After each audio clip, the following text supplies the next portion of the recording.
we didn't have to submit our treatment to the FDA and potentially wait years for approval. Instead, we just needed one willing patient to put the protocol to the test. And of course, that patient was Kathy. The next morning, I visited our local grocery store to pick up all the ingredients we needed. I stocked up on test strips to help monitor her blood sugar along the way.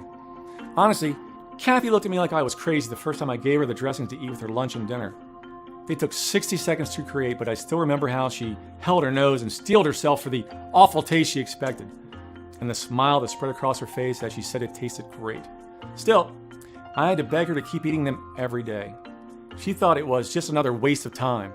After 7 days of following the recipes, there was little change. She'd lost a couple of pounds within the first few days, but we thought nothing of it. Until later that evening when something remarkable happened. We just finished dinner and I handed Kathy the bowl to grab a second portion of food, a habit we'd gotten used to since she gained the weight. "No, I'm fine, thanks. I'm full," she said. "What?" I hadn't heard that in 5 years.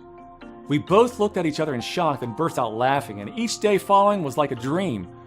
Her blood sugar readings continued to fall, from 400 to 315, then to 251, then to 197, and then to 143. But the best was yet to come. Day 21 was a sunny Sunday morning, and I'll remember it forever. I woke to the loudest scream I've ever heard. Terrified, I instinctively reached for my handgun in the nightstand, until the screams turned to laughter.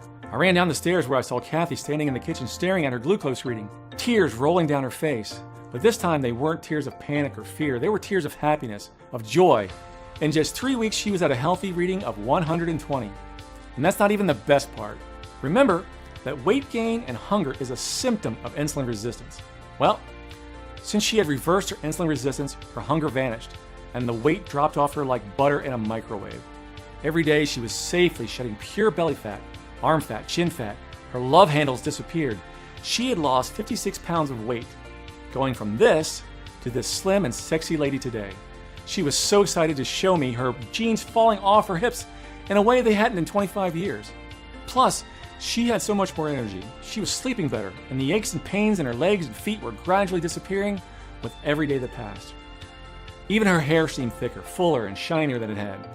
Her fears about falling into another coma, needing an amputation, or having a heart attack vanished.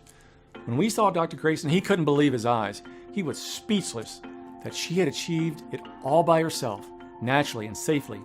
And when he saw her glucose readings, he said she could finally come off her medications.